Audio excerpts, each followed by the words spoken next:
Hola, soy Valeria Forlisi y continuando con esta serie de clases, el tema que vamos a desarrollar hoy es la región carpiana.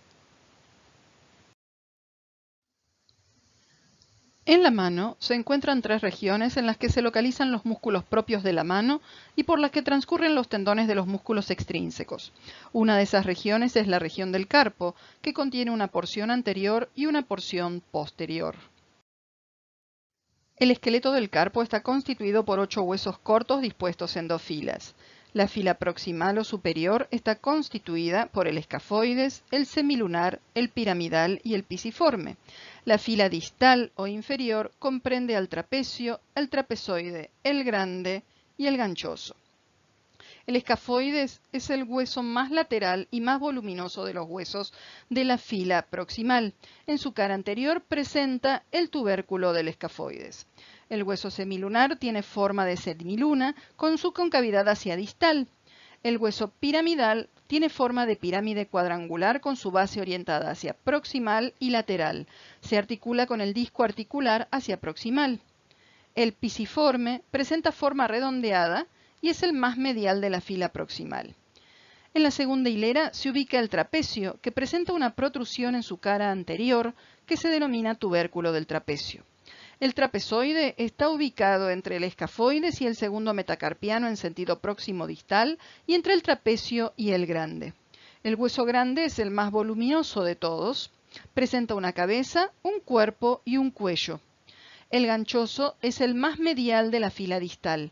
Presenta una protrusión en su cara anterior que se va a denominar el gancho del ganchoso.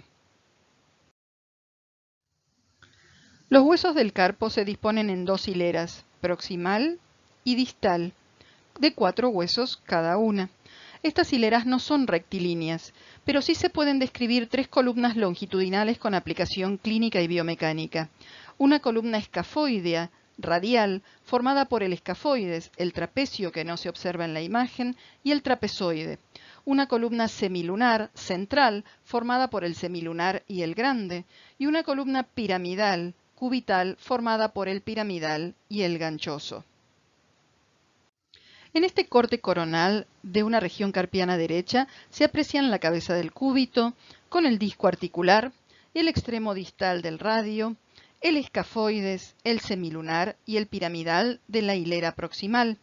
En la fila distal se observa el ganchoso, el grande y el trapezoide. Se alcanza a vislumbrar la base del segundo metacarpiano.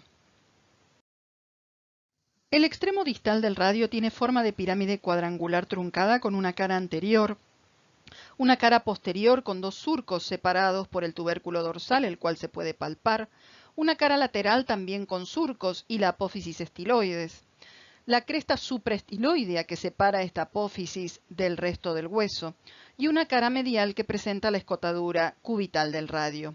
La cara inferior o base de la pirámide presenta forma triangular, y está dividida por una cresta en 2 partes, una lateral que es triangular y una medial que es cuadrilátera. El extremo distal del cúbito presenta la cabeza con la circunferencia articular del cúbito para articularse con la escotadura cubital del radio. Se encuentra también la apófisis estiloides del cúbito. Las superficies articulares del radio, el cúbito y el disco articular se muestran desde una vista distal. La hilera proximal de los huesos del carpo se observan por su cara proximal. Se distinguen el escafoides con su tubérculo, el semilunar, el piramidal y el pisiforme. Se observa el disco articular cubriendo la cara inferior del cúbito. Clínicamente, la articulación radiocarpiana se divide en un compartimiento radial y un compartimiento cubital. Esto es así por la presencia del disco articular interpuesto, el disco cúbito-carpiano. En el preparado se observa la cara inferior del radio con las superficies articulares para el escafoides y el semilunar, ampliada por el disco articular. Se visualiza la cabeza y la apófisis estiloides del cúbito. Para poder hablar de la segunda hilera de los huesos del carpo, primero vamos a repasar los elementos de la primera hilera. Se observan el escafoides con su tubérculo, el semilunar, el piramidal y el pisiforme. Si abrimos la interlínea articular, La hilera distal de los huesos del carpo se muestra desde una vista proximal, mientras que la hilera proximal se observa desde una vista distal. Se distinguen ahora en la primera fila la superficie articular del escafoides para articularse con el trapecio y el trapezoide, la superficie articular del escafoides para el grande, el hueso semilunar, el hueso piramidal y el hueso pisiforme. Y en la segunda hilera vemos el trapecio, el trapezoide, el grande y el ganchoso. La articulación radiocarpiana es la unión entre la epífisis distal del radio con el carpo. Es una articulación de tipo elipsoidea. Por un lado, encontramos la cavidad glenoidea formada por el radio y el disco articular, y por el otro lado, los huesos escafoides, semilunar y piramidal van a formar el cóndilo carpiano. La interlínea articular forma una curva de concavidad inferior. La articulación está rodeada por una cápsula, tapizada por la sinovial que presenta un repliegue semilunar entre el escafoides y el semilunar y otro repliegue entre el semilunar y el piramidal. Anterior al radio se ubica el receso preestiloideo. Se relaciona en dirección posterior con el retináculo de los extensores, en dirección anterior con el canal carpiano y su contenido, en dirección medial con el tejido celular subcutáneo y la piel y en dirección lateral con la tabaquera anatómica. Los ligamentos que refuerzan la cápsula articular de la articulación radiocarpiana forman una densa red. El ligamento radiocarpiano dorsal se extiende desde el borde posterior del radio hasta el piramidal. El ligamento radiocarpiano palmar desde el borde anterior de la cara articular del radio y su apófisis estiloides hasta el semilunar y el grande. El ligamento cúbito carpiano palmar desde la cabeza del cúbito hasta el hueso grande. A veces se une a fibras del ligamento radiocarpiano palmar. El ligamento cúbito carpiano dorsal, desde la cabeza del cúbito hasta el hueso grande por la cara dorsal de la articulación. El ligamento colateral cubital del carpo se extiende desde la apófisis estiloides del cúbito hasta el piramidal y el pisiforme. El ligamento colateral radial del carpo desde la apófisis estiloides del radio hasta el escafoides. La articulación mediocarpiana está formada por los huesos de la primera hilera, escafoide, semilunar y piramidal, con los huesos de la segunda fila del carpo, trapecio, trapezoide, grande y ganchoso, y es una articulación sinovial de tipo elipsoidea. Presenta una cavidad glenoidea formada por las superficies distales del escafoides, del semilunar y del piramidal, y un cóndilo constituido por el trapezoide, el grande y el ganchoso. Además, el escafoides está articulándose con el trapecio.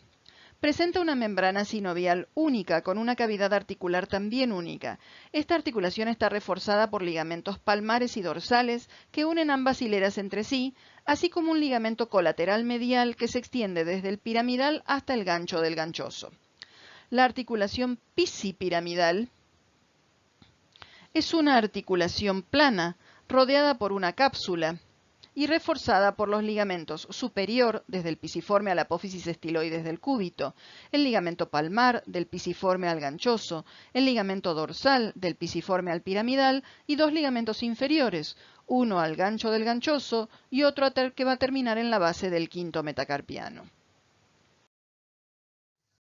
La articulación carpo-metacarpiana del pulgar o trapecio-metacarpiana es una articulación sinovial de tipo celar, formada por la cara distal del trapecio, que es convexa en dirección dorsopalmar y cóncava en dirección transversal, y la base del primer metacarpiano, la cual es cóncava en dirección dorsopalmar y convexa en dirección transversal. Posee una cápsula revestida por sinovial. Se relaciona hacia posterior con la porción inferior de la tabaquera anatómica y en dirección anteromedial está cubierta por los músculos de la eminencia tenar de la mano. Las articulaciones carpo-metacarpianas segunda, tercera, cuarta y quinta son sinoviales planas. El segundo metacarpiano se articula con el trapecio, el trapezoide y el grande. El tercer metacarpiano con el grande y el cuarto metacarpiano se articula con el grande y el ganchoso.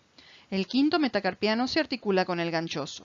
Poseen una cápsula articular y están reforzadas por los ligamentos palmares, dorsales e interóseos. Las articulaciones intermetacarpianas son sinoviales planas y sus cavidades sinoviales son prolongaciones de la articulación carpo-metacarpiana. Están reforzadas por los ligamentos interóseos entre los metacarpianos segundo y tercero, tercero y cuarto y quinto. Y poseen además 3 ligamentos palmares y 3 ligamentos dorsales. Si observamos una resonancia en un corte coronal, se distinguen el extremo inferior del radio y el cúbito con el disco articular. Vemos el escafoides, el semilunar y el piramidal. Vemos el trapezoide, el grande y el ganchoso, y las articulaciones carpo-metacarpianas segunda, tercera y cuarta. La región posterior del carpo está limitada por la cara posterior de los huesos del carpo y por el retináculo extensor del carpo. Este es un ligamento que se extiende desde la cara posterior del piramidal y el pisiforme hasta la porción lateral del extremo inferior del radio. Posee una serie de tabiques verticales que, fijándose en el radio y el cúbito, forman las correderas osteofibrosas con dirección vertical u oblicua, para permitir el paso de los tendones de los músculos extensores. Cada corredera presenta su propia sinovial para favorecer el deslizamiento de los tendones. La primer corredera corresponde a los tendones de los músculos abductor largo y extensor corto del pulgar.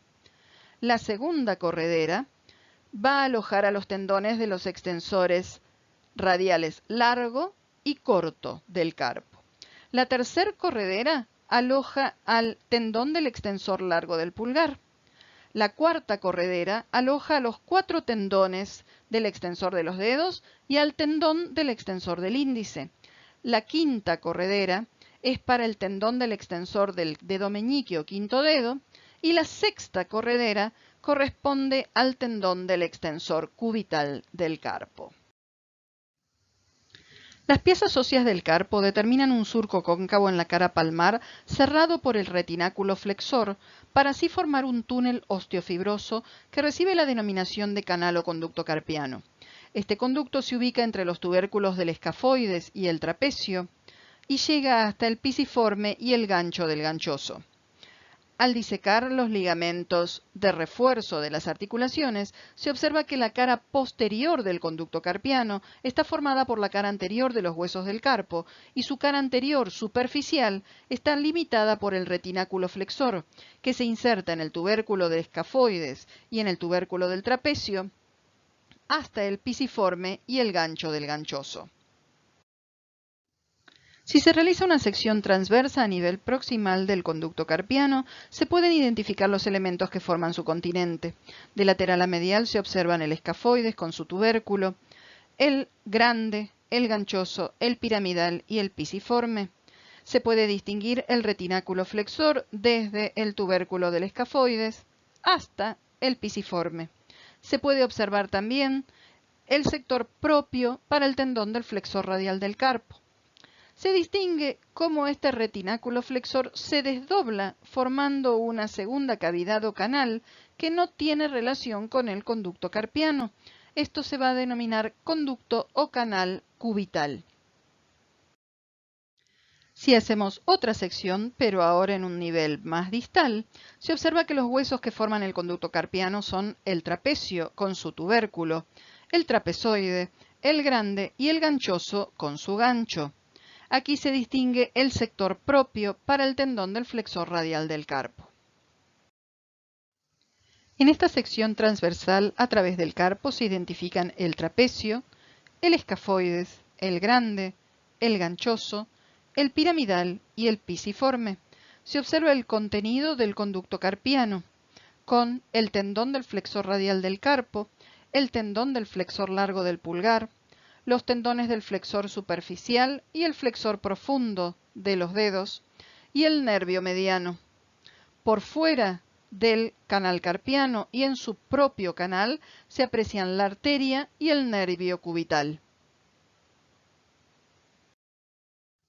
En esta ampliación del conducto carpiano se identifican el nervio mediano, los tendones del flexor superficial de los dedos, los tendones del flexor profundo de los dedos, el tendón del flexor largo del pulgar, y en su propio compartimento el tendón del flexor radial del carpo.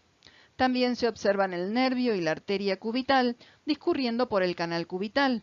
Este canal cubital no forma parte del conducto carpiano. Se aprecia el contenido tendinoso y nervioso del conducto carpiano. A la derecha se distingue un desdoblamiento del retináculo palmar que se extiende hasta el tendón del flexor cubital del carpo, formando un conducto que se denomina canal cubital o canal de Guyon, por donde pasan el nervio y la arteria cubital. En la cara lateral se identifica una región triangular, limitada por los tendones del extensor largo, el extensor corto y el abductor largo del pulgar. Este área se denomina tabaquera anatómica y se puede observar una pequeña depresión en el borde lateral de la región carpiana.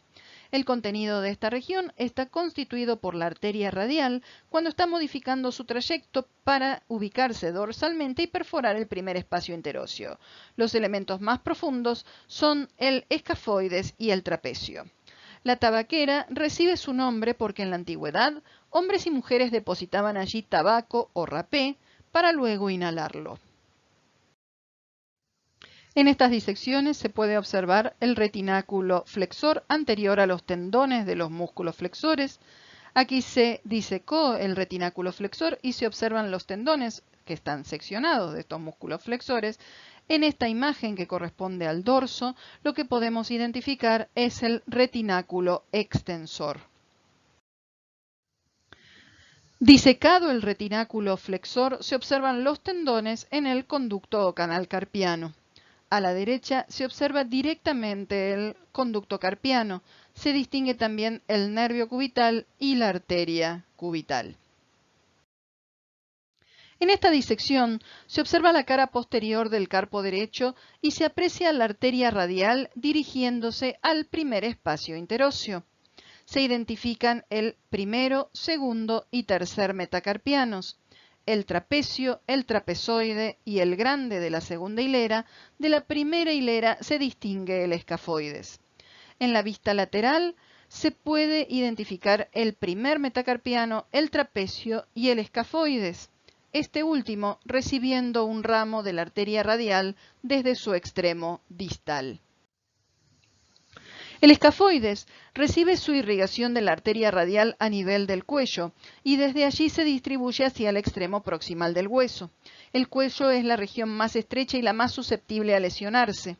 En una fractura de escafoides, por ejemplo, por una caída sobre el talón de la mano, el extremo proximal del hueso pierde su vascularización y su principal complicación es la necrosis isquémica del polo temporal.